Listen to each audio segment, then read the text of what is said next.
بسم اللہ الرحمن الرحیم۔ سورہ بقرہ کا ہم مطالعہ کر رہے تھے، اس کے چوتھے رکوع کا قصہ آدم و ابلیس کا تذکرہ چل رہا ہے۔ تو آدم اور ابلیس کا جو قصہ ہم نے بات کی تھی کہ بائبل میں بھی بیان ہوا ہے، بائبل کا جو بیان ہے اس کو ہم ایک نظر جو ہے وہ دیکھ لیتے ہیں، اس کے بعد پھر ہم آگے چلتے ہیں۔ تو یہ بائبل کا پہلا چیپٹر ہے، پیدائش کے عنوان سے، تخلیق۔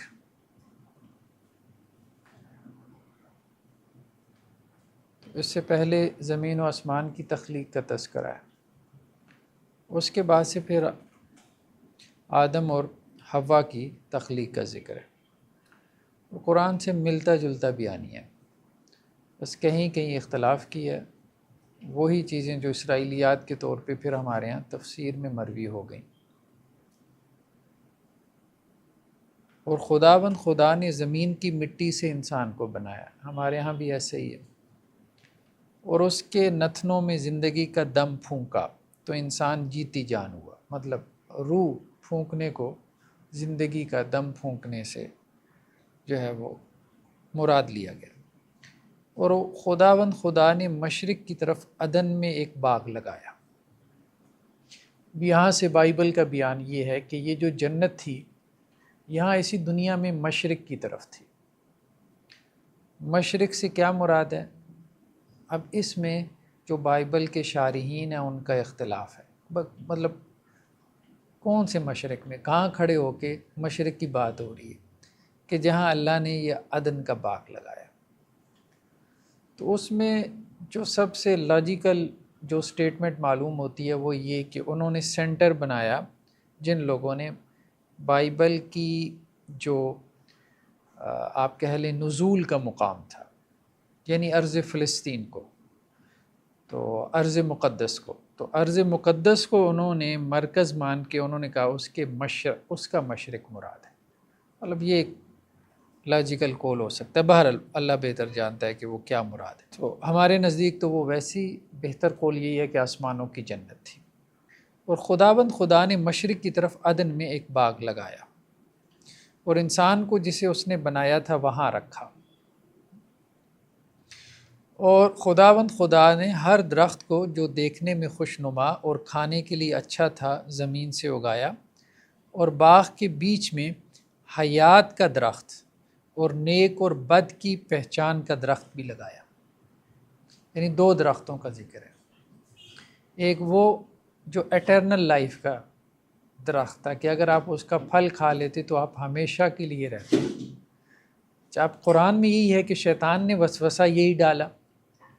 اب بائبل میں یہ چیز کہاں سے آ گئی؟ قرآن تو بہرحال درخت کا تذکرہ کرتا ہے، آگے یہ نہیں بتاتا کہ وہ کون سا درخت تھا، لیکن یہاں بائبل میں دو درختوں کا ذکر آ گیا، ایک تو اٹرنل لائف کا، وہی جو شیطان نے وسوسہ ڈالا کہ یہ پھل کھانے سے آپ ہمیشہ زندہ رہو گے، اور دوسرا نیک اور بد کی پہچان کا، یعنی اس درخت کا پھل کھا لینے سے آپ خیر اور شر میں ڈفرینشیٹ کرنے کی صلاحیت پیدا کر لو گے، خیر کیا ہے شر کی۔ اور عدن سے ایک دریا باغ کے، یہ تو آگے بہرحال وہ یعنی وہاں جو مقام تھا جہاں اللہ نے یہ باغ لگایا، یہ جنت بسائی، وہاں سے ایک دریا نکلا، وہ دریا پھر آگے 4 ندیوں میں تقسیم ہوا۔ عموماً دریا اس اصول پہ دنیا میں نہیں چلتے کہ ایک دریا آگے دریاؤں میں تقسیم ہو، بلکہ دریا مل کے ایک بڑا دریا بناتے ہیں۔ دنیا میں اصول یہی ہے، مطلب جیسے ہمارے ہاں 5 دریا مل کے جو ہے وہ دریائے سندھ میں گر رہے ہیں، ٹھیک ہے، تو ایک مین دریا کے اندر چھوٹے چھوٹے دریا آ کے گرتے ہیں، نہ کہ یہ کہ دریا ڈیوائیڈ ہوتا ہے۔ ایک جگہ ایسے ہے جارڈن میں، جہاں مطلب فلسطین کے قریب، جہاں یہ صورتحال نظر آتی ہے کہ ایک دریا جو ہے وہ آگے کچھ حصوں میں تقسیم ہوتا ہے۔ خیر بہرحال آگے ہم چلیں۔ اور خدا نے آدم کو لے کر باغ عدن میں رکھا، یعنی وہی جنت، باغ سے مراد یہاں جنت، کہ اس کی باغبانی اور نگہبانی کرے، اور خداوند خدا نے آدم کو حکم دیا اور کہا کہ تو باغ کے ہر درخت کا پھل بے روک ٹوک کھا سکتا ہے، لیکن نیک و بد کی پہچان کے درخت کا کبھی نہ کھانا۔ یعنی ایک درخت سے منع کر دیا۔ اب یہاں بائبل نے تعین کر دیا کہ وہ درخت یہ والا تھا، کیونکہ جس روز تو نے اس میں سے کھایا تو مرا۔ اور خداوند خدا نے کہا کہ آدم کا اکیلا رہنا اچھا نہیں، میں اس کے لیے ایک مددگار اس کی مانند بناؤں گا۔ اور خداوند خدا نے کل دشتی جانور، دشت و صحرا مراد ڈیزرٹ کے جو اینیملز ہیں، اور ہوا کے کل پرندے مٹی سے بنائے۔ اب یہ مطلب بائبل تو ظاہری بات ہے ایوولوشن کا انکار کر رہی ہے ایک طرح سے، کہ جو جانور ہیں وہ بھی اللہ نے مٹی سے پیدا کیے، پرندے بھی اللہ نے مٹی سے پیدا کیے، کچھ ایوالو نہیں ہوا۔ اور ان کو آدم کے پاس لایا، اللہ تعالیٰ ان کو آدم کے پاس لے کر آئے کہ دیکھے کہ وہ ان کے کیا نام رکھتا ہے۔ اب وہ یہی بات ہے کہ اشارے ہمارے ہاں ہیں، وَعَلَّمَ آدَمَ الْأَسْمَاءَ، تو یہاں تفصیلات ہیں۔ اب اللہ عالم یہ تفصیلات اس کے مطابق ہیں کہ نہیں ہیں، ٹھیک ہے۔ تو یہاں مراد یہ ہے کہ وہ اللہ تعالیٰ پرندے آدم علیہ السلام کے سامنے لے کر آیا، اور دشتی جانور اللہ تعالیٰ ان کے سامنے لے کر آیا اور کہا کہ اب ان کے نام بتائیں۔ اور آدم نے جس جانور کو جو کہا وہی اس کا نام ٹھہرا، ٹھیک ہے۔ اور آدم نے کل چوپایوں اور ہوا کے پرندوں اور کل دشتی جانوروں کے نام رکھے، پر آدم کے لیے کوئی مددگار اس کی مانند نہ ملا۔ مطلب اس سے بھی آدم علیہ السلام کی وحشت دور نہیں ہوئی۔ اور خداوند خدا نے آدم پر گہری نیند بھیجی اور وہ سو گیا، اور اس نے اس کی پسلیوں میں سے ایک پسلی کو نکال لیا اور اس کی جگہ گوشت بھر دیا۔ اور خداوند خدا اس پسلی سے جو اس نے آدم میں سے نکالی تھی ایک عورت بنا کر اسے آدم کے پاس لایا، اور آدم نے کہا کہ یہ تو اب میری ہڈیوں میں سے ہڈی اور میری گوشت میں سے گوشت ہے، اس لیے وہ ناری کہلائے گی، کیونکہ وہ نر سے نکلی ہے یا نکالی گئی۔ اس واسطے مرد اپنے ماں باپ کو چھوڑے گا اور اپنی بیوی سے ملا رہے گا، اور وہ ایک تن ہوں گے۔ مطلب یہاں تک بھی بات ٹھیک ہے، حدیثوں میں آتا ہے کہ آدم کی پسلی سے اماں حوا کو پیدا کیا گیا۔ ذرا یہاں زیادہ تفصیل آ گئی، ٹھیک ہے، کہ ماں باپ کو چھوڑ کے بیوی کے پیچھے جائے گا۔ اور آدم اور اس کی بیوی دونوں بے لباس تھے اور شرماتے نہ تھے۔ قرآن کا بیان یہ ہے کہ بے لباس بعد میں ہوئی ہے، جب انہوں نے اس درخت کا پھل کھا لیا۔ اور سانپ کل دشتی جانوروں سے جن کو خداوند خدا نے بنایا تھا چالاک تھا۔ اب وہ یہاں سے تو یہی محسوس ہو رہا ہے کہ وہ آلریڈی اسی باغ کے اندر ہیں وہ سارے جانور، کیونکہ اللہ نے پیش کیے وہ سارے جو جاندار جو ہے وہ آدم کے سامنے، تو ان میں سانپ بھی تھا۔ اور اس نے عورت سے کہا کہ کیا واقعی خدا نے کہا ہے کہ باغ کے کسی درخت کا پھل تم نہ کھانا؟ یعنی سانپ نے کہا۔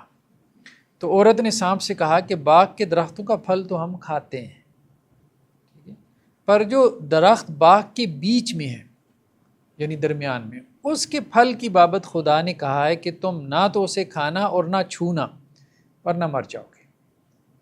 تب سانپ نے عورت سے کہا کہ تم ہرگز نہ مرو گے، بلکہ خدا جانتا ہے کہ جس دن تم اسے کھاؤ گے تمہاری آنکھیں کھل جائیں گی اور تم خدا کی مانند نیک اور بد کے جاننے والے بن جاؤ گے، یعنی تمہیں خدا کا سا علم حاصل ہو جائے گا۔ عورت نے جو دیکھا کہ وہ درخت کھانے کے لیے اچھا اور آنکھوں کو خوشنما معلوم ہوتا ہے اور عقل بخشنے کے لیے خوب ہے، تو اس کے پھل میں سے لیا اور کھایا، یعنی اماں حوا نے، اور اپنے شوہر کو بھی دیا اور اس نے بھی کھایا۔ تب دونوں کی آنکھیں کھل گئیں، ٹھیک ہے، مطلب اب ان کو خیر و شر کی پہچان ہوئی۔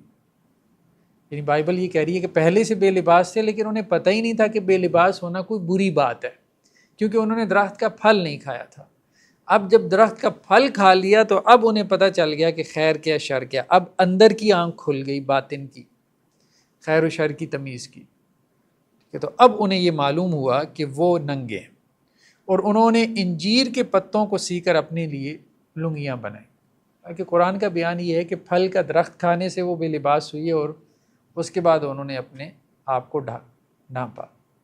تو یہاں تھوڑی سی فلسفی سی لگتی ہے کہ کسی نے اس میں ڈالی ہے۔ اور انہوں نے خداوند خدا کی آواز جو ٹھنڈے وقت باغ میں پھرتا تھا سنی، یعنی آدم اور حوا نے، اور آدم اور اس کی بیوی نے اپنے آپ کو خداوند خدا کے حضور سے باغ کے درختوں میں چھپایا۔ تب خداوند خدا نے آدم کو پکارا اور اس سے کہا کہ تو کہاں ہے؟ اس نے کہا میں نے باغ میں تیری آواز سنی اور میں ڈرا کیونکہ میں ننگا تھا اور میں نے اپنے آپ کو چھپایا۔ اس نے کہا تجھے کس نے بتایا کہ تو ننگا ہے؟ کیا تو نے اس درخت کا پھل کھایا؟ یعنی وہی بات ہے، تبھی تجھے پتہ چلا ہے، ٹھیک ہے، جس کی بابت میں نے تجھ کو حکم دیا تھا کہ اسے نہ کھانا۔ تو آدم نے کہا کہ جس عورت کو تو نے میرے ساتھ کیا ہے اس نے مجھے اس درخت کا پھل دیا اور میں نے کھایا۔ تب خداوند خدا نے عورت سے کہا کہ تو نے یہ کیا کیا؟ عورت نے کہا کہ سانپ نے مجھ کو بہکایا تو میں نے کھایا۔ لیکن اب اس میں بھی بات یہ کہ سانپ نہیں تھا، اصل میں تو شیطان تھا بہکانے والا۔ تو خیر بہرحال انہوں نے بات جو ہے وہ شیطان کے اوپر سانپ کے اوپر ڈال دی۔ اور خداوند خدا نے سانپ سے کہا اس لیے کہ تو نے یہ کیا تو سب چوپایوں اور دشتی جانوروں میں ملعون ٹھہرا، تو اپنے پیٹ کے بل چلے گا اور اپنی عمر بھر خاک چاٹے گا۔ یعنی اس کی 4 ٹانگیں تھیں وہ اللہ نے غائب کر دیں، اب اس کو سزا دی۔ اور میں تیرے اور عورت کے درمیان اور تیری نسل اور عورت کی نسل کے درمیان عداوت ڈالوں گا، دشمنی۔ وہ تیرے سر کو کچلے گا، یعنی انسان تیرا سر کچلے گا اور تو اس کی ایڑی پر کاٹے گا۔ تو اب یہ وہ بات کہ تم ایک دوسرے کے دشمن ہو، بعضکم لبعض عدو، تو یہ اصل میں سانپ اور حضرت انسان کی دشمنی۔ پھر اس نے عورت سے کہا کہ میں تیرے درد حمل کو بہت بڑھاؤں گا، تو درد کے ساتھ بچے جنے گی اور تیری رغبت اپنے شوہر کی طرف ہوگی اور وہ تجھ پر حکومت کرے گا۔ یعنی اس کو بھی بنا دیا کہ یہ تیری سزا ہے۔ اور آدم سے اس نے کہا کہ چونکہ تو نے اپنی بیوی کی بات مانی اور اس درخت کا پھل کھایا جس کی بابت میں نے تجھے حکم دیا تھا کہ اسے نہ کھانا، اس لیے زمین تیرے سبب سے لعنتی ہوئی، یعنی زمین پر لعنت ہے۔ مشقت کے ساتھ تو اپنی عمر بھر اس کی پیداوار کھائے گا، یعنی پہلے تو مفت میں کھا رہے تھے، جنت میں تھے، تو اب مشقت سے تم پیداوار کھاؤ گے۔ وہ تیرے لیے کانٹے اور اونٹ کٹارے اگائے گی اور تو کھیت کی سبزی کھائے گا، تو اپنے منہ کے پسینے کی روٹی کھائے گا، یعنی بہت مشقت سے پسینہ نکالنے کے بعد اب تجھے کھانے کو ملے گا، جب تک کہ زمین میں تو پھر لوٹ نہ جائے، اس لیے کہ تو اسی سے نکالا گیا، کیونکہ تو خاک ہے اور خاک میں پھر لوٹ جائے گا۔ اور آدم نے اپنی بیوی کا نام حوا رکھا اس لیے کہ وہ سب زندوں کی ماں ہے۔ اور خداوند خدا نے آدم اور اس کی بیوی کے واسطے چمڑے کے کرتے بنا کر ان کو پہنائے۔ اور خداوند خدا نے کہا دیکھو انسان نیک و بد کی پہچان میں ہم میں سے ایک کی مانند ہو گئے، یعنی ہماری طرح۔ اب کہیں ایسا نہ ہو کہ وہ اپنا ہاتھ بڑھائے اور حیات کے درخت میں سے کچھ لے کر کھائے، ایک دوسرا درخت بھی تھا، اور ہمیشہ جیتا رہے، تو پھر ہمارا اور اس کا فرق ہی ختم ہو جائے گا۔ ایک ہی تو فرق رہ گیا خدا میں اور آدم میں۔ اس لیے خداوند خدا نے اس کو باغ عدن سے باہر کر دیا تاکہ وہ اس زمین کی جس میں سے وہ لیا گیا تھا کھیتی کرے۔ چنانچہ اس نے آدم کو نکال دیا اور باغ عدن کے مشرق کی طرف کروبیوں یعنی فرشتوں کو اور چوگرد گھومنے والی شعلہ زن تلوار کو رکھا کہ وہ زندگی کے درخت کی راہ کی، یعنی ابھی بھی وہ زندگی کا درخت موجود ہے، جیسے ہمارے یہاں سٹوریز ہے نا، آب حیات ہے، جو پی لے گا ہمیشہ زندہ رہے گا، تو اسی طرح وہ زندگی کا درخت ہے، اس کا پھل کھانے سے اٹرنل لائف مل جائے گی، لیکن فرشتے اس کی حفاظت کر رہے ہیں تلواریں رہ کے، اس لیے جاتے ہوئے محتاط رہیں۔ تو مطلب سٹوری کو تھوڑا سا بائبل میں لگتا ہے کہ تڑکا لگایا گیا ہے، باقی ساری باتیں تو غلط نہیں ہیں، بہت ساری ایسی ہیں جو قرآن جن کی تصدیق کر رہا ہے۔ تو یہ بیسیکلی، لیکن آگے جو ہے نا اس میں تفصیل ہے، پھر آدم جو ہے نا ان سے پھر قائن پیدا ہوا، قائن جس کو ہمارے یہاں قابیل کہا جاتا ہے، پھر اس طرح سے آگے حابیل اور قابیل کا آپس میں جھگڑا ہوا، ٹھیک ہے، اور وہ قائن نے جو ہے یعنی قابیل نے حابیل کو قتل کر دیا، تو وہ ساری چیزیں ایک طرح سے جو ہے وہ مطلب بطور ہسٹری جو ہے نا بائبل کو پڑھنے میں کوئی حرج نہیں، تاریخ کے طور پہ، تاریخی ریکارڈ، ہسٹوریکل ریکارڈ کے طور پہ۔ باقی اس طرح سے تو محفوظ کتاب نہیں ہے، اس میں بہت ساری چینجز ہو گئیں، بہت ساری اس کے اندر جو ہے وہ تبدیلیاں ہو گئی ہیں۔ خیر بہرحال، تو ہم نے یہ کہا کہ ہم اس کو تھوڑا سا دیکھ لیں، کیونکہ ہمارے ہاں سلف کے اقوال بھی آ رہے تھے، صحابہ کے تابعین کے، تو پتہ ہمیں چلے کہ یہ انہوں نے وہاں سے اٹھائے ہیں، اسرائیلیات سے، یہ بیسیکلی وہاں کا بیان ہے جو یہاں نقل ہو گیا، کیونکہ یہود مدینہ کے اندر تھے تو وہ تورات جو تھے وہ خود تو عبرانی میں پڑھتے تھے، لیکن اس کی ٹرانسلیشن جو ہے نا وہ لوگوں کے لیے عربی میں کرتے تھے، تو اس سے پھر وہ تورات کے جو مضامین ہیں وہ پھر عربی میں پہنچتے تھے صحابہ کرام تک. پھر یہود کے بعض لوگ جو کنورٹ ہو گئے، مسلمان ہو گئے، تو انہوں نے بھی بہت ساری چیزیں آگے صحابہ نے ان سے لی. فتلقا، فا پس تلقا سیکھ لیے، بیسیکلی تو لے لینا. تلقا جو ہے اسی سے لفظ ملاقات بھی ہے، ملاقات میں بھی آپ ایک دوسرے سے ملتے ہیں. تو تلقا پس لے لیے، سیکھ لیے، آدم نے، من سے، رب ہی اپنے رب. آدم نے اپنے رب سے جو ہے وہ لے لیے کیا؟ کلمات، چند کلمات. کلمات اردو کا لفظ ہے. یعنی آدم علیہ السلام کو درخت کا پھل کھانے سے منع کیا گیا تھا، لیکن آدم اور حوا دونوں نے درخت کا پھل کھا لیا، کیونکہ شیطان نے ان کو پھسلا دیا تھا. یہ ہم نے کل پڑھا تھا. تو اب شیطان نے ان کو جنت سے نکلوا دیا اور اللہ نے کہا بھئی آپ دنیا میں چلے جاؤ. ٹھیک ہے. تو اب جب دنیا میں آ گئے، اب یہ ایک اختلافی بحث ہے کہ دنیا میں آدم علیہ السلام کو کہاں نازل کیا گیا، کہاں اتارا گیا. تو ہمارے ہاں صحابہ سے، عبداللہ ابن عباس رضی اللہ عنہ وغیرہ سے یہ باتیں ملتی ہیں کہ آدم علیہ السلام کو جو ہے وہ سرزمین ہند میں اتارا گیا، ہندوستان کی جو زمین ہے. اب سرزمین ہند میں کس جگہ پہ اتارا گیا تھا؟ تو ایک جگہ ایسی ہے، مطلب، لیکن وہ بھی سری لنکا میں ہے، کیونکہ سری لنکا بھی پرانے زمانے میں ہند کا حصہ ہی شمار ہوتا تھا. ٹھیک ہے. تو وہ اس کو سراندیپ کہتے تھے پرانے زمانے میں. تو وہاں آدم سپیک کے نام سے، آدم کی چوٹی کے نام سے ایک پہاڑی ہے جس کے اوپر قدموں کے نشانات بھی ہیں. تو وہ بڑے قدموں کے نشانات ہیں، کوئی خیال میں 5 فٹ 6 انچ قدموں کے نشانات. تو اس کے بارے میں بعض لوگوں کا کہنا ہے، اور وہاں کی مقامی اورل ٹریڈیشن یہ ہے کہ آدم علیہ السلام کا یہاں پہ نزول ہوا تھا. صحابہ سے، بعض صحابہ سے یہ مروی ہے کہ سرزمین ہند میں ہوا تھا. واللہ عالم، اللہ بہتر جانتا. یہ انہوں نے بائبل سے لی ہے صحابہ نے یہ والی بات؟ یہ چیز بائبل میں نہیں ہے. اچھا، اسرائیلیات صرف بائبل کو نہیں کہتے نا، جیسے ہمارے ہاں قرآن ہے تو قرآن کے علاوہ حدیث بھی ہے نا. ٹھیک ہے. تو ان کے ہاں ایک تو بائبل ہے، وہ تو ان کے ہاں کتاب مقدس ہے نا، تو اس کے علاوہ بھی ان کا لٹریچر ہے. ٹھیک ہے. جیسے تالمود کہتے ہیں، تو اس کا مجھے نہیں پتہ، مطلب میں نے اس کا کوئی زیادہ مطالعہ نہیں کیا. ہو سکتا ہے اس میں یہ چیزیں موجود ہوں. یہ ہو سکتا ہے. فتلقا پس حاصل کر لیے آدم نے مر ربہ اپنے رب سے کلمات، چند کلمات. آدم علیہ السلام کو زمین پہ اتار دیا گیا، آدم اور حوا کو، اور اب انہوں نے اپنے گناہ یا خطا آپ کہہ لیں اس کے لیے استغفار کرنا شروع کر دیا. ٹھیک ہے. تو اللہ تعالیٰ نے انہیں جو ہے وہ چند کلمات سکھا دی. فتاب پس وہ متوجہ ہوا، یعنی یہاں مراد اللہ تعالیٰ ہے. تاب یتوب، رجوع کرنا. توبہ کا مطلب بھی یہی ہوتا ہے. تو توبہ جو ہے وہ 2 طرح کی ہے، ایک بندے کی توبہ یعنی بندہ اللہ کی طرف رجوع کرتا ہے، اور ایک اللہ کی توبہ یعنی اللہ اپنے بندے کی طرف رجوع کرتا ہے رحمت کے ساتھ، یعنی اس کی توبہ قبول کرتا ہے. فتابہ پس اللہ تعالیٰ متوجہ ہوا علیہ، اس پر یعنی آدم پر، یعنی اللہ نے آدم کی توبہ قبول کی، یعنی رحمت کے ساتھ اللہ تعالیٰ آدم کی طرف متوجہ ہوا. انہو، بے شک وہ، ہوا وہی، التواب. تواب یہ مبالغے کا صیغہ ہے، بہت زیادہ توبہ قبول کرنے والا، یعنی بہت زیادہ رجوع کرنے والا، رحمت کے ساتھ بار بار رجوع کرنے والا اپنے بندوں کی طرف. ٹھیک ہے. کہ اب یہ اپنے بندوں کے لیے کر دے، اب اپنے بندوں کے لیے یہ کر دے، اب اپنے بندوں کے لیے یہ کر دے. تو اللہ تعالیٰ بہت زیادہ اپنے بندوں کی طرف رجوع کرتا ہے. ٹھیک ہے. کہ ان کے معاملات کو سنوار دے، ان کے معاملات کو سیدھا کر دے.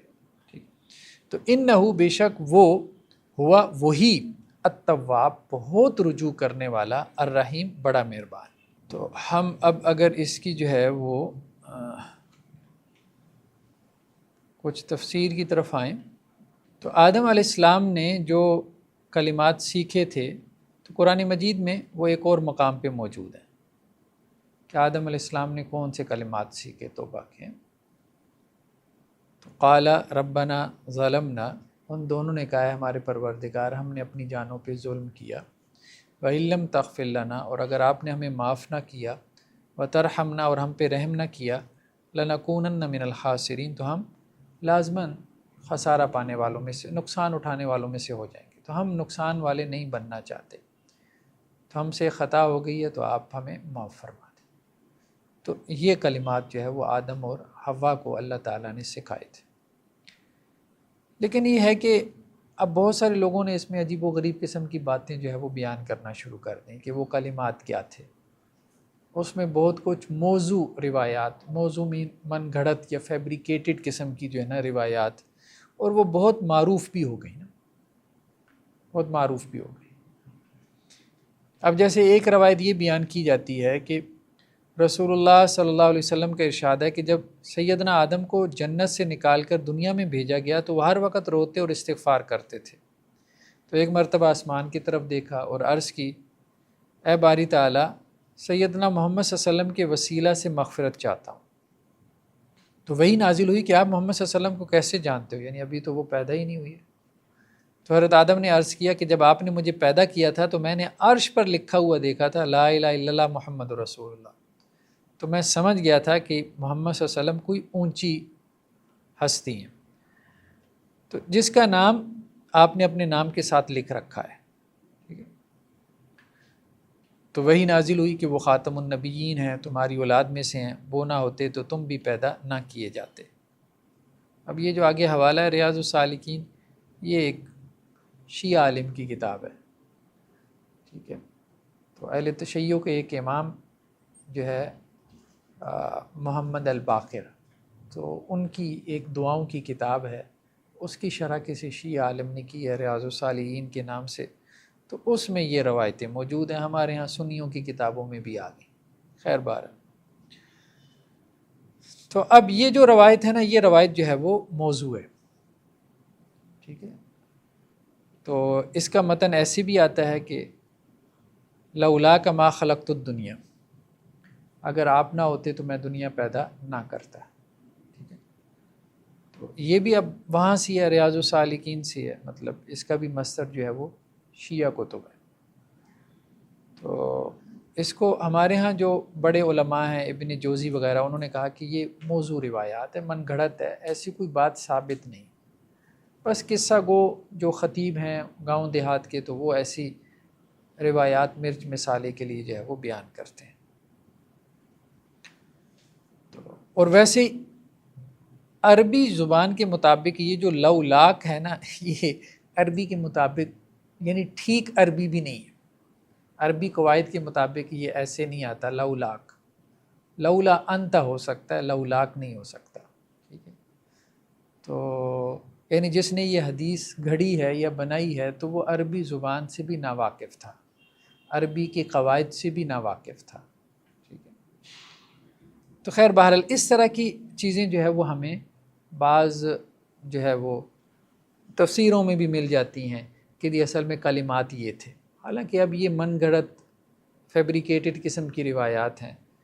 تو قرآن نے خود واضح کر دیا کہ کلمات کیا تھے، اب اس کے بعد ہمیں کیا ضرورت ہے کہ ایسی موضوع روایات کی طرف ہم جائیں کہ یہ کلمات تھے۔ تو وہ وسیلہ جو ہے ثابت کرنے کے لیے وہ پھر ایسی موضوع روایات جو ہے وہ یہاں پہ بیان کر دیتے ہیں۔ تو حالانکہ موضوع روایت جو من گھڑت ہے، فیبریکیٹڈ ہے، وہ تو روایت ہے ہی نہیں، ثابت ہی نہیں ہے کہ اللہ کے نبی صلی اللہ علیہ وسلم نے یہ کہا ہو، اس کا مطلب تو یہی ہے نا۔ تو اب وہ دلیل نہیں بن سکتی نا، کہنے کا مقصد یہ، تو اس لیے یہ چیز جو ہے وہ دلیل نہیں بن سکتی۔ تو ایک اور بحث جو پیدا ہوئی ہمارے یہاں سلف میں، حضرت عبداللہ بن مسعود اور عبداللہ بن عباس ان دونوں کا خیال ہے، اور جمہور اہل علم کا بھی، کہ شیطان نے آدم کو براہ راست جا کر بہکایا، صرف وسوسہ نہیں ڈالا، یعنی براہ راست جا کر بہکایا۔ کیوں؟ کیونکہ ایک تو یہ مکالمہ ہمیں ملتا ہے کہ شیطان نے آدم علیہ السلام سے کہا لا ادلک علی شجرۃ الخلد، کیا میں آپ کی رہنمائی کروں ایک ایسے درخت کے اوپر کہ جو آپ کو ہمیشہ کی زندگی عطا کر دے گا۔ اب انسان کے اندر یہ خواہشات تو ہیں نا، ہمیشہ کی زندگی سب کو چاہیے، صحت والی، عافیت والی، ویسے تو نہیں، ویسے تو زندگی بوجھ بن جاتی ہے نا۔ دوسری جگہ مکالمے میں کیا ہے، ما نہاکما ربکما عن ہذہ الشجرۃ الا ان تکونا ملکین او تکونا من الخالدین، کہ شیطان نے کہا کہ تمہارے رب نے تمہیں منع نہیں کیا اس درخت سے مگر اس لیے کہ تم فرشتے ہو جاؤ گے، درخت کا پھل کھا کے تم فرشتے بن جاؤ گے یا تم ہمیشہ ہمیشہ رہنے والے ہو جاؤ گے۔ اور تیسری جگہ اس نے کیا کہا، انی لکما لمن الناصحین، کہ میں تمہارا خیر خواہ ہوں۔ تو اس کا مطلب یہ ہے کہ یہ ساری باتیں وسوسے میں نہیں کی جا سکتی، یہ براہ راست مکالمہ ہوا ہے۔ تو بظاہر یہی بات بہتر معلوم ہوتی ہے کہ شیطان جنت میں گیا تھا، وہ ایک منطقی سی بحث پیدا کر دی جاتی ہے کہ شیطان تو جنت میں نہیں داخل ہو سکتا، اس سے مراد وہ والی جنت ہے جو قیامت میں حساب و کتاب کے بعد ہوگی۔ اس سے پہلے تو وہ پہلی جو ہے وہ اوپر آسمانوں میں اللہ کے جو ہے وہ دربار میں تھا، ٹھیک ہے۔ تو پھر اس کے بعد اللہ تعالیٰ نے حکم دیا کہ تم سب زمین پہ اتر جاؤ، تو وہ جب زمین پہ اتر گئے تو اب زمین پر ہی ہیں، اب اوپر کوئی نہیں ہے۔ آدم بھی نیچے اتر آئے اور ابلیس اور اس کی ذریت بھی نیچے آ گئی ہے، اب اوپر کوئی نہیں، اب آسمانوں پہ اللہ کی ذات ہے یا فرشتے ہیں، ٹھیک ہے۔ تو شروع میں میرے خیال میں یہ کوئی اتنی بڑی بات نہیں ہے کہ وہ جو جنت اللہ نے سجائی تھی جس میں آدم کو رکھا تھا، تو اس میں ابلیس بھی چلا گیا اور اس نے جا کے مکالمہ کر لیا، اور اس کو جو نکالا گیا تھا وہ اللہ کے دربار سے نکالا گیا تھا۔ قلنا، ہم نے کہا اہبتو، تم اتر جاؤ۔ یہ پہلی بھی آیا یہ حکم، اب یہ دوسری مرتبہ آیا ہے، ٹھیک ہے۔ تو قلنا، قل قول سے، نہ ہم، کہا ہم نے، اہبتو، اتر جاؤ تم سب، واو جمع کے لیے آتا ہے، تم سب اتر جاؤ، منہا، اس سے، حبوط کہتے ہیں اوپر سے نیچے اترنا ہے، منہا، اس سے یعنی اس جنت سے تم سب اتر جاؤ، جمیعہ، سب کے سب سے مراد آدم اور اس کی ذریت، ابلیس اور اس کی آنے والی نسل۔ فَإِمَّا، پس اگر، یہ اما اصل میں ان پلس ما ہے، ان اگر کے معنی میں آتا ہے۔ فَإِمَّا، پس اگر، یَأْتِیَ، عطا یاتی، آنے کے معنی میں، فَإِمَّا، پس اگر، یَأْتِيَنَّکُمْ، آئے تمہارے پاس، تمہارے پاس، منی، میری طرف سے، من اور یا، میری طرف سے، ہدن، ہدایت، پس من، جس نے، تابعہ، اتباع سے پیروی کی، ہدایہ، میری ہدایت کی، فلا، پس نہ، خوفن، کوئی خوف ہوگا، علیہم، ان پر، ولا، اور نہ، ہم، وہ، یحزنون، حزن سے، حزن و ملال، اور نہ وہ غمگین ہوں گے۔ اللہ تعالیٰ نے کہا بھئی سارے اتر جاؤ زمین پہ، پلینٹ ارتھ پہ۔ تو اب یہی بات ڈسکس ہو رہی ہے نا کہ کیسے انسان اس دنیا میں آیا، اس نے کیسے انٹری ماری، کہاں سے آیا، مطلب یہ آسمانوں سے ٹپکا ہے۔ آسان سا تو یہی ہے کہ آسمانوں سے جو ہے وہ آدم علیہ السلام زمین پہ آئے، اور پھر ان سے آگے جو ہے آدم اور اماں حوا سے نسل چل گئی ہے۔ تو اللہ تعالیٰ نے جب زمین پہ بھیجا تو خاص طور پہ ہدایت دے کے بھیجا کہ جب تم نے زمین میں جانا ہے تو میں تمہیں ایسے نہیں چھوڑوں گا، بلکہ اپنی ہدایت بھیجوں گا، کانٹیکٹ رکھوں گا۔ تو اللہ تعالیٰ کانٹیکٹ اللہ نے رکھا، کتابوں کے ذریعے سے، رسولوں کے ذریعے، ہر دور میں رکھا ہے، ٹھیک ہے۔ دیکھیں نا، وہ جیسے ناسا والے ہیں ہمارے، وہ ناسا والے جو ہے وہ جب وہ یہ بات کرتے ہیں نا کہ جی کوئی اور بھی سیاروں کے اوپر کوئی مخلوق موجود ہے، کوئی حیات ہے، کوئی لائف ہے، کوئی زندگی ہے، تو اب وہ سگنل بھیجتے ہیں کہ رابطہ کریں ہم ان کے ساتھ، ٹھیک ہے۔ تو مطلب ایک انسان باشعور ہو کے اگر یہ سمجھتا ہے کہ کوئی اور ہے تو یہ سمجھتا ہے کہ مجھے اس سے رابطہ کرنا چاہیے۔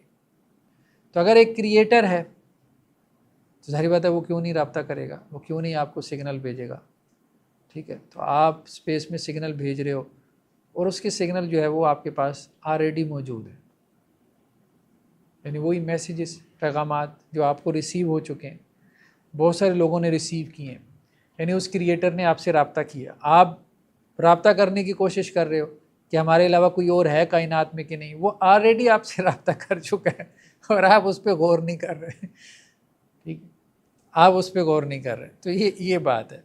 تو انسان کا یہ بہت بڑا عالمی ہے، بہت بڑا عالمی ہے، وہ اس کی تلاش میں لگا ہے جو پہلے اسے بتا رہا ہے کہ بھائی ہم ہیں، اور آپ کی طرف میسیج بھیج رہے ہیں، آپ کو ہم نہیں پیدا کیا، ٹھیک ہے۔ تو وہی بات اللہ تعالیٰ نے کہی ہے کہ پس اگر آ جائے تمہارے پاس میری طرف سے ہدایت، دنیا میں بھیج رہا ہوں، میں رابطہ رکھوں گا رسولوں کے ذریعے سے۔ تو اب اگر ہدایت سے مراد وہی کتاب، وہی، رسول، تو جس نے اس کی پیروی کی تو اس پہ کوئی خوف اور غم نہیں ہوگا۔ خوف کہتے ہیں جو ہے وہ مستقبل کا ڈر، نہیں اسے مستقبل کا ڈر نہیں ہوگا۔ اور حزن کہتے ہیں ماضی کا غم، یعنی اللہ کے ساتھ اس کا تعلق قائم ہو گیا جس کا بھی۔ اللہ تعالیٰ نے یہ بات کہی ہے نا کہ میں دنیا میں بھیج رہا ہوں، اب دنیا میں اپنی ہدایت بھی بھیجوں گا، اس ہدایت کے ساتھ میری کتاب کے ساتھ اگر تم نے تعلق قائم کر لیا اچھے سے تو مستقبل کا ڈر کوئی نہیں ہے، یعنی مرنے کا ڈر نکل جائے گا، ختم ہو جائے گا، ٹھیک ہے۔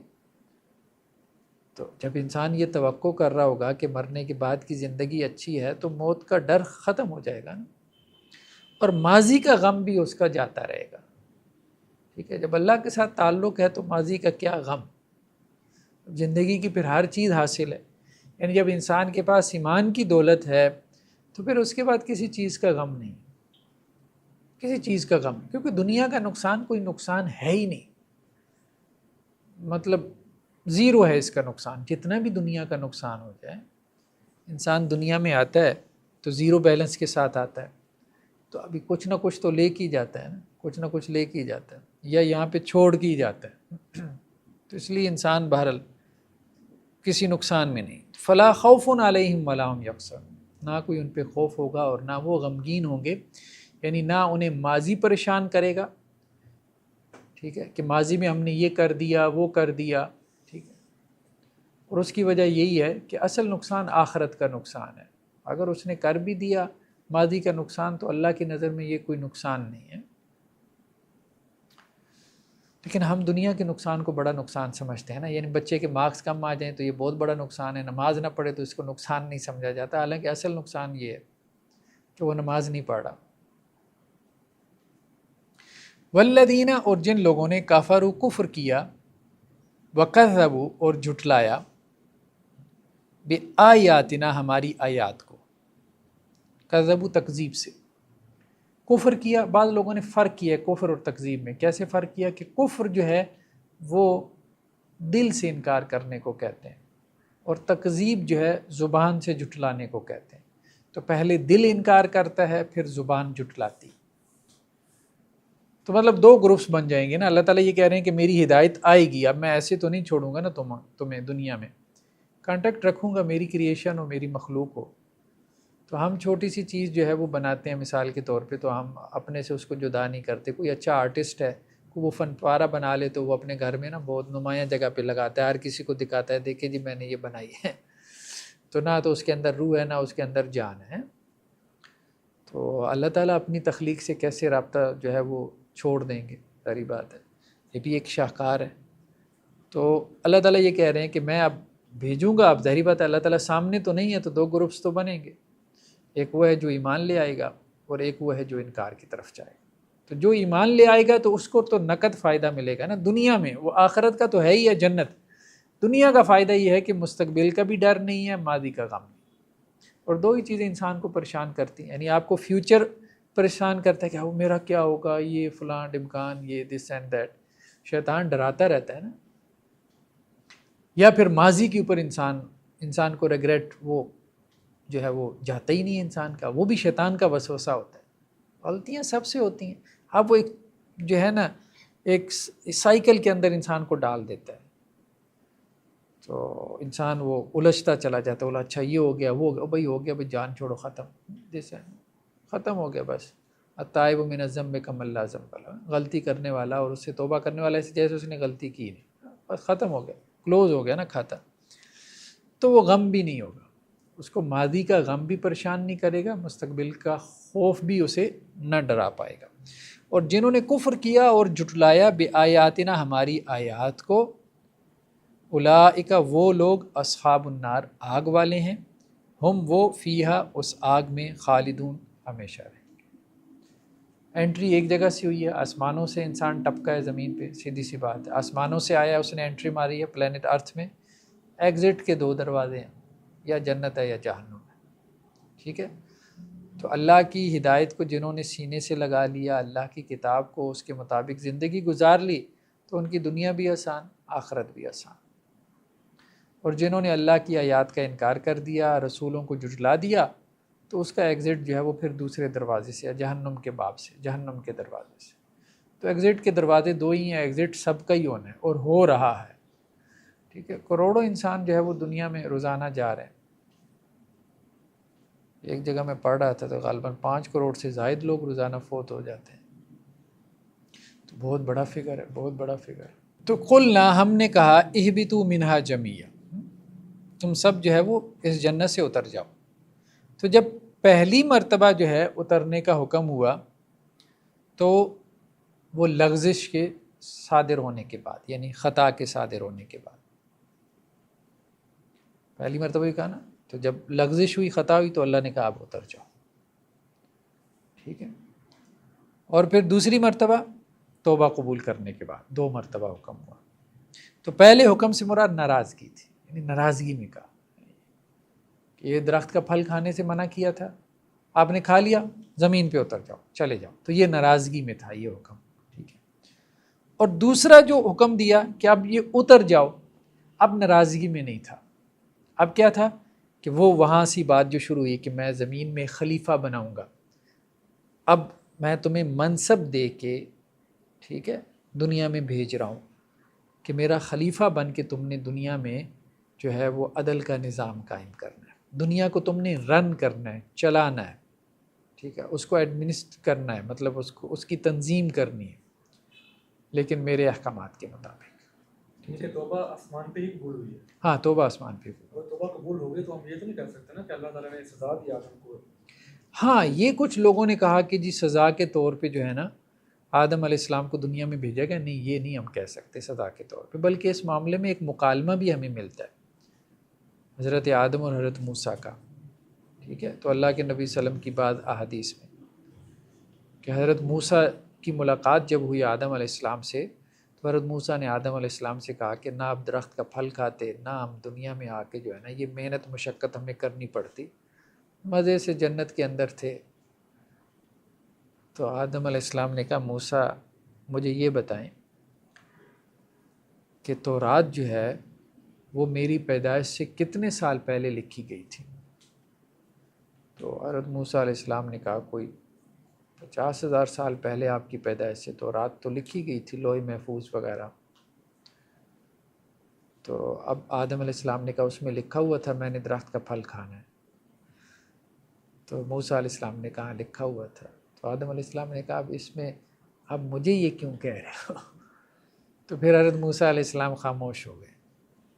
تو اللہ کے نبی صلی اللہ علیہ وسلم نے اس پہ تبصرہ کرتے ہوئے کہا کہ آدم جو ہے وہ موسیٰ پہ غالب آ گئے. دلیل تو بات وہی ہے کہ اللہ تعالیٰ کا ایک پلان ہے، گرینڈ پلان ہے اللہ تعالیٰ کا. یہ جسے ہم تقدیر کہتے ہیں، یہ اللہ تعالیٰ کا بیسیکلی گرینڈ پلان ہے. اس کے مطابق اللہ نے یہ سارا نظام چلانا تھا، ایسی اللہ تعالیٰ نے کرنا تھا، ٹھیک ہے. تو باقی اللہ نے اس کو جو ہے وہ سبب اور مسبب، علت اور تعلیل، کاز اینڈ افیکٹ، ان ساری جو ہے وہ لڑیوں کے اندر اللہ نے اس کو پرو دیا. طے اللہ نے پہلے سے کیا ہوا تھا، مطلب اس کو اس کا سبب بنا دیا، اس کو اس کا سبب بنا دیا، وہ ایک ایونٹ کے بعد دوسرا ایونٹ. تو وہ اللہ نے ایک سلسلہ چلا دیا، یعنی اس کو قابل فہم بنانے کے لیے. اصل چیز یہ ہے کہ وہ اللہ کا پلان.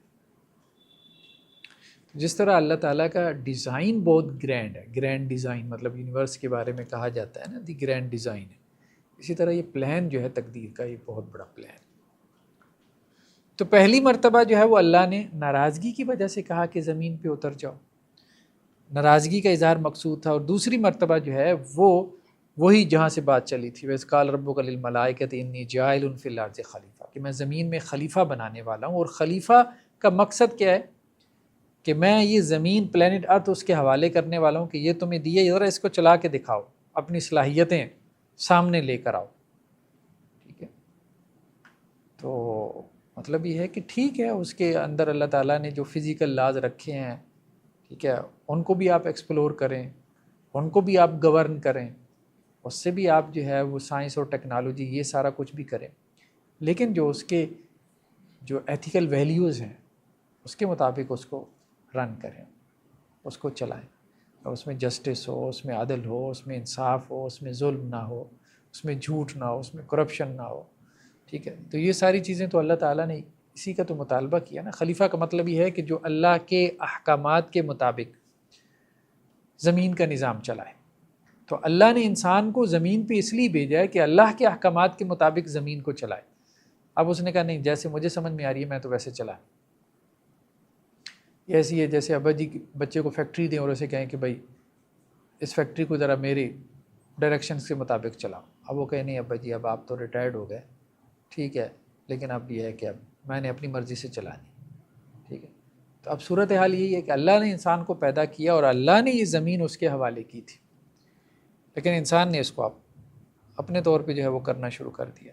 خیر بعض لوگوں نے یہ نقطہ بھی اٹھایا کہ آدم اور ابلیس کی جو ہے گناہ میں کیا فرق ہے۔ آدم علیہ السلام کا لیے گناہ کا لفظ نہیں، خطا کی بات کہی جاتی ہے، ابلیس کے لیے گناہ کا۔ تو بنیادی طور پہ فرق ایک تو ہم نے کہا تھا کہ انٹینشن کا، کہ ابلیس جو ہے نا اس کی جو گناہ ہے اس میں اس کی انٹینشن شامل ہے، یعنی جانتے بوجھتے اس نے یہ کام کیا۔ آدم علیہ السلام نے مسٹیکنلی کیا، خطا کی، ایک بات تو یہ۔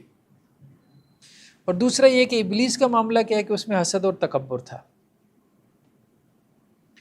حسد اور تکبر کی وجہ سے جو ہے وہ مطلب اس کی آپ کہہ لیں ایول تھاٹس تھی، اس وجہ سے اس نے وہ گناہ کیا۔ آدم علیہ السلام کے بارے میں قرآن نے ایک اور تبصرہ کیا کہ وَلَمْ نَجِدْ لَهُ عَزْمًا، مطلب عزم نہیں تھا، ضعف ارادہ بعض اوقات انسان کا نا ارادہ کمزور پڑ جاتا ہے۔ تو آدمیت یہی ہے، کمزور ارادے کی وجہ سے، اور انسان تو ویسے ہی کمزور ہے، خلق الانسان ضعیفا، یعنی ہم سے غلطی ہو جاتی ہے اس لیے کہ ہمارا ارادہ کمزور ہے۔ ارادہ کمزور سے مراد یہ ہے کہ ایک عزم کرتے ہیں بھائی نہیں کروں گا، پھر 4 دن بعد وہی کام کر لیا، ٹھیک ہے، اب دوبارہ نہیں کروں گا، پھر 4 دن بعد وہی کام کر لیا، ٹھیک ہے، تو اس کو کہتے ہیں کمزور ارادہ۔ تو ضعف ارادہ یہی اللہ نے تبصرہ کیا تھا، اور اللہ نے یہی بات قرآن میں کہی ہے کہ اللہ نے یہ کمزوری خود انسان کے اندر یہ رکھی ہے۔ تو یہ کوئی ایسی گھبرانے والی بات نہیں ہے، اس میں اللہ تعالیٰ سے انسان توبہ استغفار جو ہے وہ کرتا رہے۔ اور تیسری چیز نتیجے کے اعتبار سے کہ آدم علیہ السلام سے جب خطا ہوئی تو آدم علیہ السلام نے فوراً رجوع کیا، توبہ استغفار کیا، اللہ سے معافی مانگی، ٹھیک ہے۔ اور ابلیس نے کیا کام کیا کہ جب اس سے وہ گناہ ہوا تو اس نے اس کو جسٹیفائی کیا، نے کہا میں نے ٹھیک کیا، آدم کو آپ نے مٹی سے پیدا کیا، مجھے آپ نے آگ سے پیدا کیا، تو آگ جو ہے وہ اس کا کام ہے اوپر جانا، مٹی کا کام نیچے جانا، تو میں کیسے آدم کو سجدہ کروں؟ تو اس نے جسٹیفائی کیا اپنی غلطی کو۔ تو آدمیت اور ابلیسیت میں یہی فرق ہے کہ انسان غلطی کر کے جسٹیفائی کرے گا تو پھر ابلیس کے راستے پر ہے، اور غلطی کرنے کے بعد جو ہے وہ انسان اگر نادم اور پریشان اور شرمندہ ہوگا تو پھر کوئی ایشو نہیں، جو مرضی گناہ کرے۔ سر یعنی کہ اتنی بڑی لاجک اس نے دے دی ہاں ابلیس نے، ہمارے ذہن میں بھی لاجکس آتی ہیں کہ ہم نے اس وجہ سے کر لیا، ہاں جتنی مرضی بڑی لاجک آئے بس اللہ کے سامنے وہ لاجک نہیں پیش کرنا۔ ہاں، اللہ کے سامنے لاجک نہیں پیش کرنی، ایسی بات لاجک نہیں پیش کرنی چاہیے، انسان کو جو ہے وہ بس ایکسیپٹ کر لینا چاہیے۔ اب دیکھیں نا، آپ ایکسیپٹ کر لیتے ہیں تو اگلا فوراً جو ہے نا وہ ٹھنڈا بھی، دنیا میں بھی یہی ہے، کسی کے ساتھ آپ کا اختلاف ہو جائے نا تو اگلا فوراً معذرت کر لینا تو آپ بھی ٹھنڈے پڑ جاتے ہو، ورنہ وہ جسٹیفائی کرے تو آپ اور الجھ جائیں، آپ کی آواز بھی اونچی، اس کی بھی، آپ نے اس کا گربان پکڑا، اس نے آپ کا پکڑ لیا، بس کام ختم۔ تو ایسے ہی ہے انسانوں کا معاملہ بھی جو ہے وہ ایسا ہی ہے۔ تو خیر بہرحال اب اگر ہم اس کو سمرائز کریں،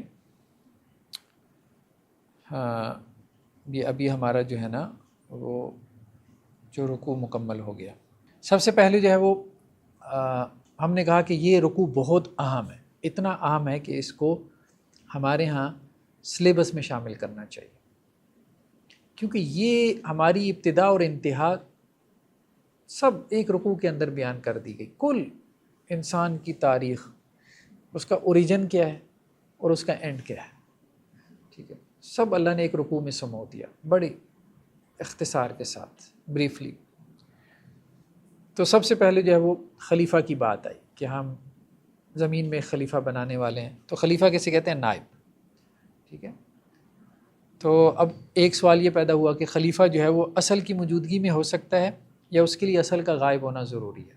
کچھ لوگوں نے کہا کہ جی نہیں، اگر اصل موجود ہے تو اس کی موجودگی میں خلیفہ نہیں ہوتا، جیسے کوئی پریزیڈنٹ ہے تو اب ایکٹنگ پریزیڈنٹ تو اس کی موجودگی میں نہیں ہوگا نا، ٹھیک ہے، تو وہ جب نہیں ہے تو پھر وہ ہوگا، لیکن کچھ لوگوں نے کہا کہ نہیں، اس کا غائب ہونا ضروری نہیں ہے۔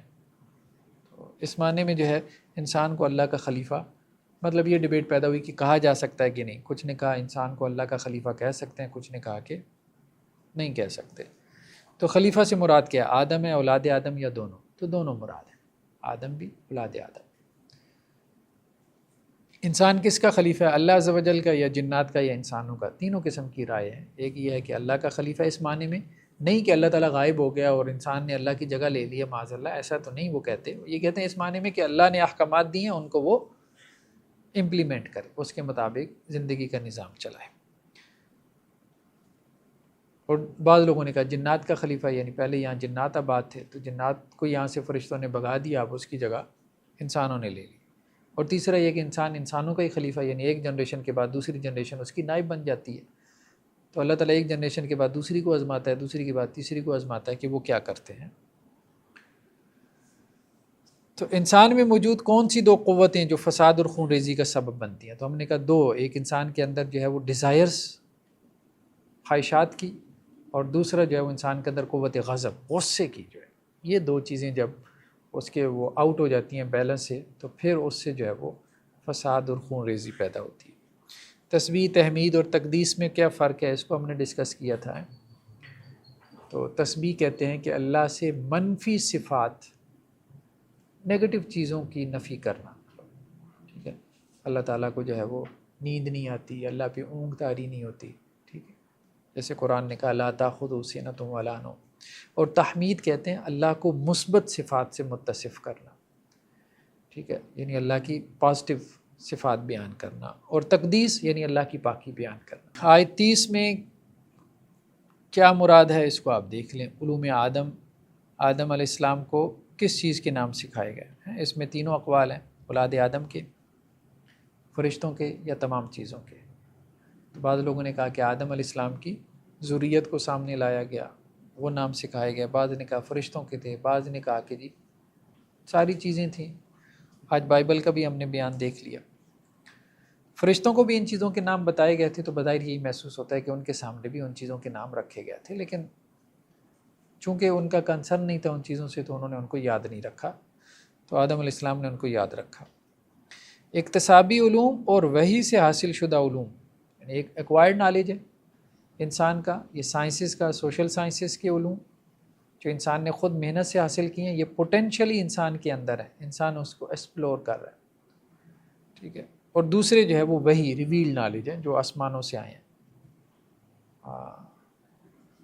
نبیوں کے ذریعے سے. ٹھیک ہے. تو یہ تو خیر سبحانک اللہم کن 4 معنی میں قرآن میں استعمال ہوا. ٹھیک ہے، تو یہ آپ وہاں دے سکتے ہیں.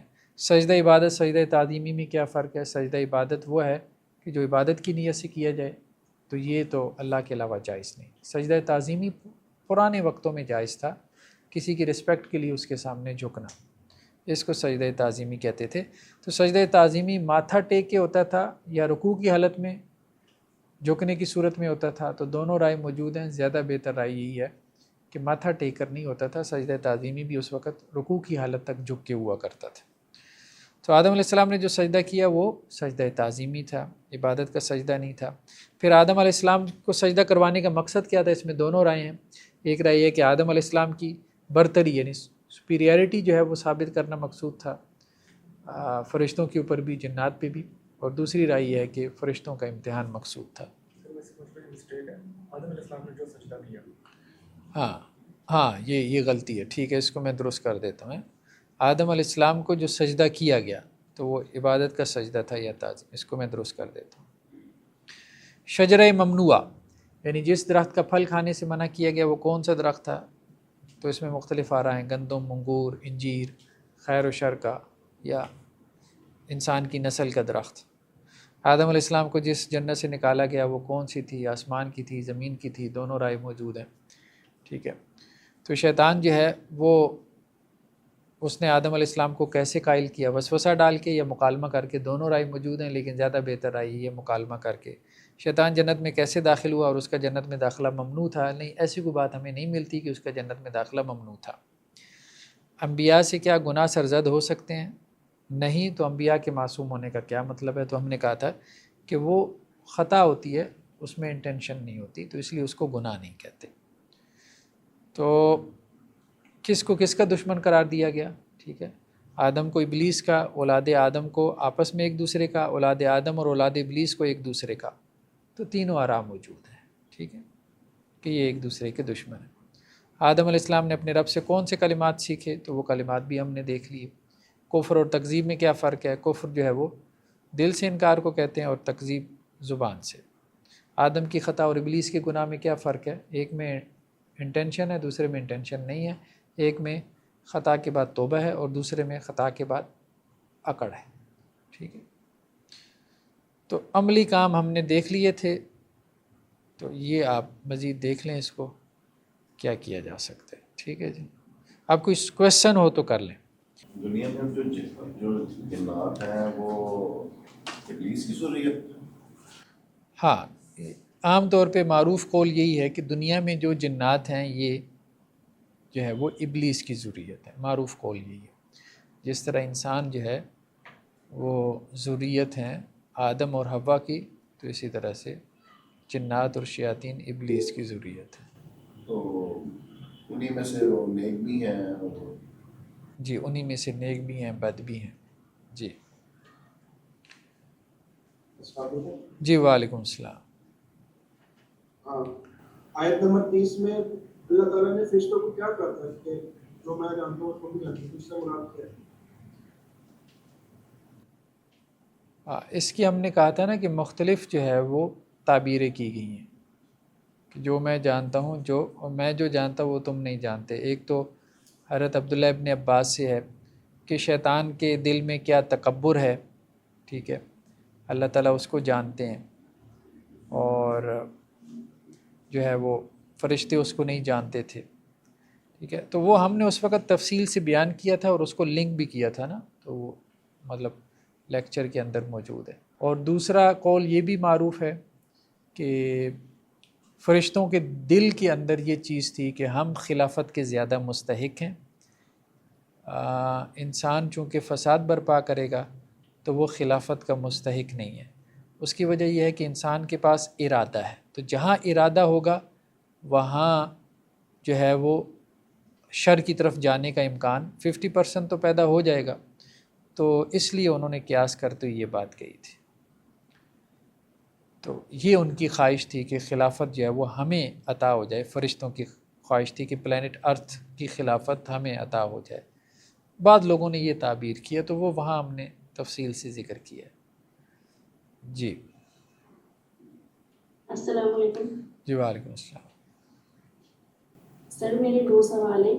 اگر یہ جو آپ ارادے کی بات کر رہے ہیں، انسان کے پاس فری ول ہے، لیکن ایک جگہ ہم کہہ رہے ہیں کہ اللہ کا ہر چیز پری پلانڈ ہے اللہ کے پاس.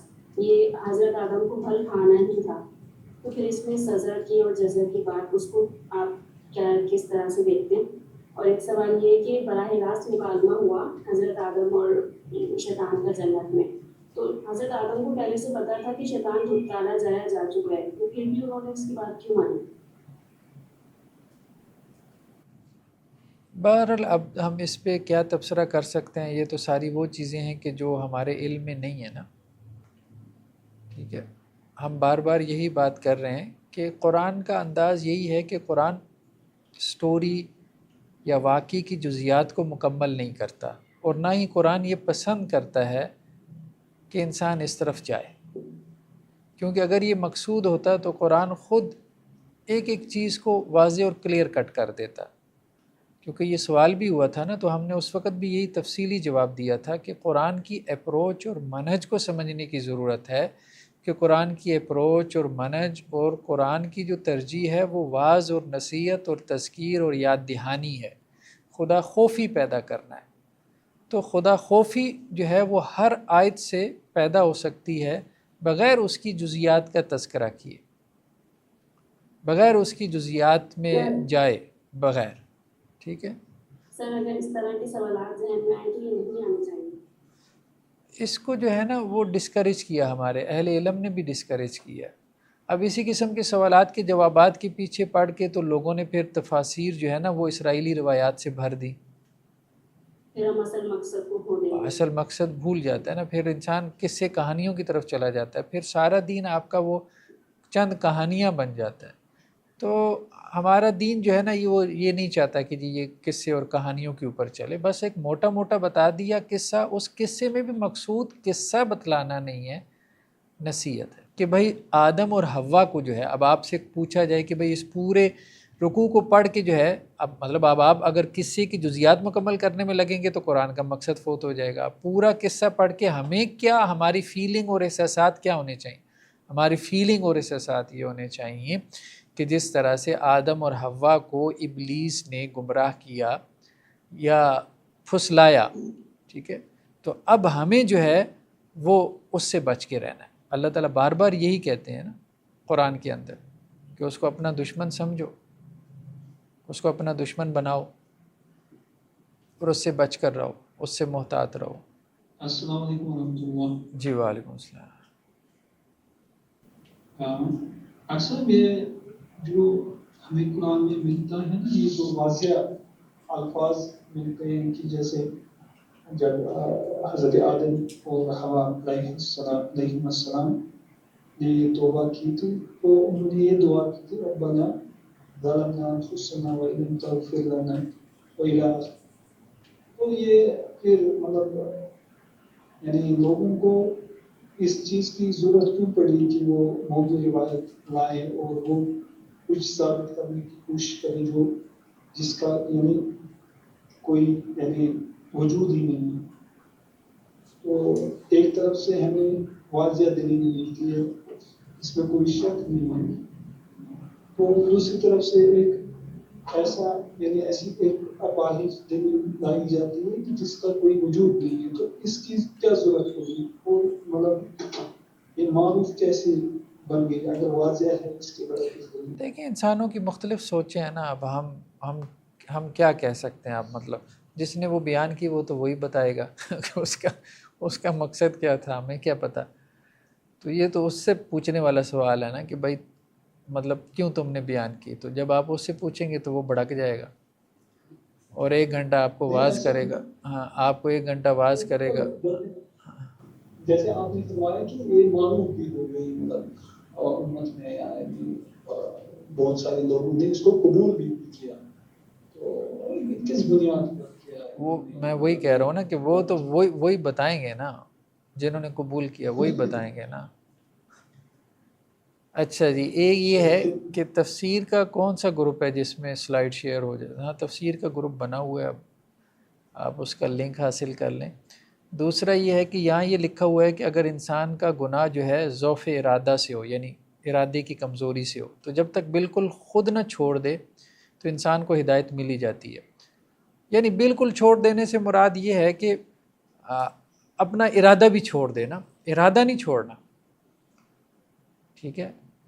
تو جب تک انسان اپنا یعنی صحیح ہونے کا جو ارادہ ہے نا اس کو نہیں چھوڑنا، گناہ کا بار بار ہو جانا کوئی بڑی بات نہیں، تو ارادہ جو ہے نا انسان توبہ کرتا رہے، اپنی اصلاح کا ارادہ ترک نہ کرے۔ جب وہ اپنے آپ سے مایوس ہو جائے اور یہ کہے کہ میری تو اصلاح نہیں ہو سکتی، اب یہ شیطان کے حوالے، ٹھیک ہے۔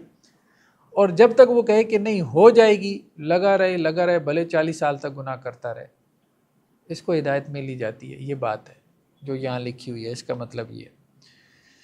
نیکسٹ کیا ہے؟ شیطان جو نماز میں وسوسہ ڈالتا ہے اس کے لیے کیا تدبیر اختیار کریں؟ اس کے لیے ایک تدبیر تو حدیث میں سکھائی گئی ہے، اللہم انی اعوذ بک من الخنزب۔ آپ علیہ السلام کی بعض روایات میں ہے کہ یہ جو شیطان وسوسہ ڈالتا ہے نماز میں، اس کا نام خنزب ہے۔ تو جب وسوسہ ڈالے تو آپ نماز سے پہلے کیا کریں؟ بائیں طرف اپنے قلب یعنی اپنے دل کی طرف جو ہے نا پھونک ماریں، یہ دعا پڑھ کے، اللہم انی اعوذ بک من الخنزب، ٹھیک ہے۔ غلطی اور گناہ میں کیا فرق ہے؟ دونوں شیطان کی وجہ سے ہی ہوتی ہے۔ غلطی عام غلطی کو کہتے ہیں، گناہ جو ہے ایک مذہبی ٹرم ہے، ٹھیک ہے۔ تو مطلب خدا کے حق میں غلطی کرنا، یعنی اللہ نے کسی کام سے منع کیا اس کو کمٹ کرنا، اس کا ارتکاب کرنا۔ نوٹس شیئر کر دیں، نوٹس بھی انشاءاللہ شیئر ہو جائیں گے۔ چلیں جی ٹھیک ہے جی، پھر سبحانک اللہم و بحمدک نشہد ان لا الہ الا انت